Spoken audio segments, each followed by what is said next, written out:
ഇനി ഇന്നത്തെ അറിയിപ്പുകൾ.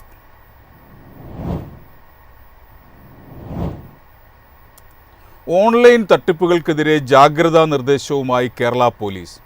ബാങ്ക് അക്കൗണ്ടുകൾ വാടകയ്ക്ക് വാങ്ങി സൈബർ തട്ടിപ്പുകൾ നടത്തുന്നതിനെതിരെയാണ് പോലീസ് മുന്നറിയിപ്പ് നൽകിയിരിക്കുന്നത്.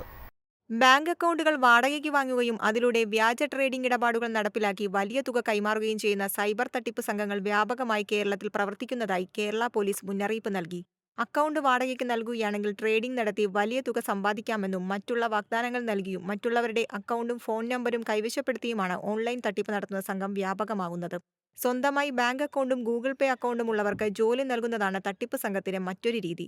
അവരുടെ അക്കൗണ്ടുകളിലേക്ക് ട്രാൻസ്ഫർ ചെയ്തെത്തുന്ന പണം 1 ലക്ഷം രൂപ കടക്കുമ്പോൾ കമ്മീഷൻ എടുത്ത ശേഷം ബാക്കി തുക തട്ടിപ്പുകാർ ആവശ്യപ്പെടുന്ന അക്കൗണ്ടിൽ അയച്ചു നൽകുകയെന്നാണ് ജോലി. ഉയർന്ന കമ്മീഷനാണ് തട്ടിപ്പുകാർ വാഗ്ദാനം ചെയ്യുന്നത്. വിദ്യാർത്ഥികൾ ഉൾപ്പെടെയുള്ളവരുടെ അക്കൗണ്ടുകൾ മ്യൂൾ അക്കൗണ്ടായി സൈബർ തട്ടിപ്പുകൾക്ക് ഉപയോഗിക്കുകയാണ് തട്ടിപ്പുകാരുടെ ലക്ഷ്യം.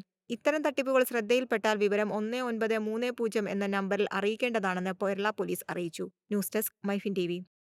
പ്രായപൂർത്തിയാകാത്തവരുടെ ഡ്രൈവിംഗും അതുവഴി ഉണ്ടാകുന്ന അപകടങ്ങളും തടയുവാൻ ക്യാമ്പയിനുമായി മോട്ടോർ വാഹന വകുപ്പ്. നോ കീ ഫോർ കിഡ്സ് എന്ന പേരിലാണ് ക്യാമ്പയിൻ. സോഷ്യൽ മീഡിയയിലൂടെ വിവിധ ബോധവൽക്കരണ സന്ദേശങ്ങൾ, വിദ്യാഭ്യാസ സ്ഥാപനങ്ങളിൽ കുട്ടികൾക്കായുള്ള പ്രതിജ്ഞ, കുട്ടികൾക്ക് വാഹനം നൽകുന്നവരെ കണ്ടെത്താൻ ഓൺലൈൻ സർവേ തുടങ്ങിയവ സംഘടിപ്പിക്കും. ക്യാമ്പയിനോട് എല്ലാ ജനങ്ങളും സഹകരിക്കണമെന്ന് മോട്ടോർ വാഹന വകുപ്പ് അറിയിച്ചു.